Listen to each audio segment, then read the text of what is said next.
atau sopirnya melajukan kendaraan karena terlalu banyak massa, atau ada perintah menghalau, kemudian mereka menghalau aja yang diperintahkan tanpa melihat di depan ada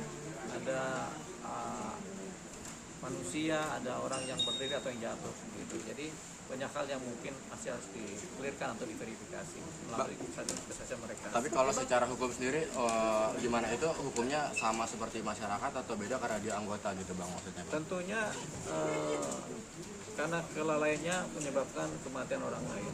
Kan itu tidak disebutkan entah anggota entah apa ya karena kelalaiannya. Cuman kan kalau mereka sedang menjalankan perintah jabatan atau perintah tugas, tentu mereka akan diberikan hak, cuman jangan sampai mengakibatkan pelanggaran hak asasi manusia kan begitu. Nah ini termasuk bagian dari pelanggaran. Apakah nanti tergantung nanti pihak ankumnya atau hukumnya kemudian melaporkan atau ada masyarakat yang melaporkan karena kelalaiannya atau karena kesengajaan menyebabkan kematian orang lain, kan kita tunggu aja. Kalau ada laporan, baik laporan tipe A maupun tipe B, ya kalau ada itu dijalankan. Kalau ada masyarakatnya nggak puas, bahwasanya ini dilihat sebenarnya ini kesengajaan, ya dilaporkan sebagai supaya suatu laporan pidana. Tadi kan sudah dirilis ya Bang, ada 7 orang di Mabes Polri sendiri, tapi dijelaskan bahwa sampai saat ini statusnya itu belum tersangka. Iya, tentunya ini harus makanya verifikasi jelas ya.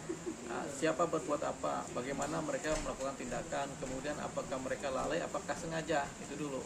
Di atasnya lalai atau sengaja, apakah ada perintah atasan, gitu. Jadi itu yang kemudian harus didetailkan, ditanyakan secara detail. Kalau sudah ketemu itu, baru kemudian bisa dipetakan apakah mereka sengaja melakukan atau lalai karena kelalaiannya menyebabkan matinya orang lain kan. Nah itu setelah itu dapat bisa dibikin laporan tipe A oleh ankumnya sendiri, melaporkan mereka sebagai suatu laporan polisi, baru mereka bisa ditersangkakan. Atau ada masyarakat atau keluarga yang kemudian tidak puas karena ini memang faktanya adalah meninggalnya seseorang, pihak keluarga kemudian melaporkan menjadi suatu laporan polisi. Ini yang kemudian akan menyebabkan menjadi tersangka. Pada titik tadi pemeriksaan itu adalah pemeriksaan propam, profesi dan pengamanan, yaitu lebih kepada titik berat aturan-aturan prosedur kerja kepolisian. Jadi belum ada hukum pidana yang dimasukkan dalam situ. Jadi hukum pidana harus ada pelapornya. Gitu. Kalau untuk etiknya sendiri Bang, itu secara paksa atau memang udah otomatis? Ya, secara etik mereka melanggar kode etik, melanggar prosedur kerja ya.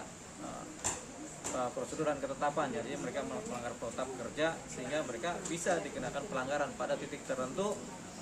Hukuman paling rendah adalah pelanggaran, tapi hukuman yang berikutnya adalah hukum pidana gitu. Kalau mereka terbukti memenuhi unsur hukum pidana, ya nanti KUHP yang bekerja. Kalau misalnya kelalaian sendiri kena pasal berapa, kalau kesengajaan kena pasal berapa? Kalau barang siapa karena kelalaiannya itu ada pasalnya tuh 339 kalau nggak salah tuh ya.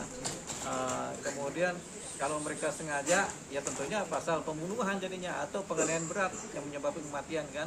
Jadi mungkin mereka tidak maksud membunuh, tapi akhirnya karena mereka nabrak, dilindas, matilah orang kan begitu. Jadi itu tentu ada pasalnya, tergantung dari kategori fakta-fakta yang dilihat di lapangan ya. Rendah berapa, di 339 berapa? Oh, tentu ada hukumannya,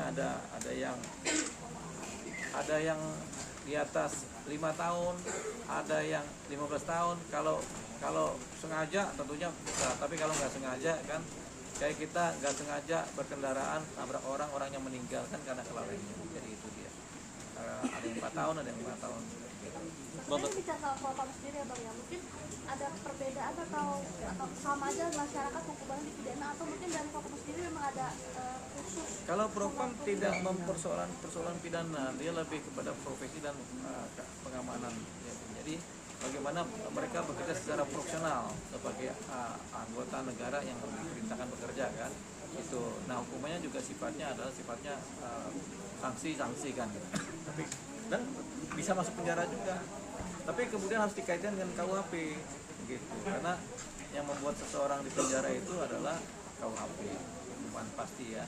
Kalau propam itu masuk penjara juga, tapi sifatnya kurungan. Bang, tapi ini kan kalau dari biasanya kan ini kan mobil untuk Prancis ya untuk pengurai huru hara itu kan Iya. biasanya itu dapat perintah bang, dia tidak bisa sembarangan untuk bisa menjalankan untuk Iya, memang ini seperti itu, Bang. mobil pengurai ini kan hanya untuk menggertak yang membuka jalan kan. Tapi kemudian selalu ada potensi kemudian yang menyebabkan mencelakakan orang lain. Itu memang harus hati-hati. Jadi si pengendara ini harus benar-benar mengedepankan prosedur supaya jangan sampai ada orang lain celaka. Jadi kalau dia mengendarai ini dia harus tahu nih di depan ada siapa. Dia memang bisa jalan kencang tapi yang nggak boleh juga. Kemudian dia main tabrak-tabrakan. Jadi ini kayak mobil pemadam kebakaran yang ngebut tapi nggak boleh nabrak. Sama kayak mobil ambulans yang ngebut tapi nggak boleh nabrak. ada terindikasi gak sih Bang, mungkin ada arahan juga dari atasan untuk bisa menguraikan biasanya kan itu Bang? Ya tentunya kita nggak tahu ya, kalau indikasi kan tergantung bagaimana kita melihatnya ya, tapi yang jelas kalau dari dalam kita nggak dapat itu adakah perintah secara sengaja untuk ngapain itu enggak. Tapi yang jelas perintah sederhana ada, yaitu tolong ini gunakan sebaik mungkin untuk mengurai supaya konsentrasi massa tidak terbentuk kan. Mungkin begitu. Langsung bisa dikurung gitu bang, itu jabatannya langsung dicopot atau ada kemungkinan bisa kerja lagi bang? Kasus Sambo itu orang udah dicopot juga bisa kerja lagi. Itu contohnya.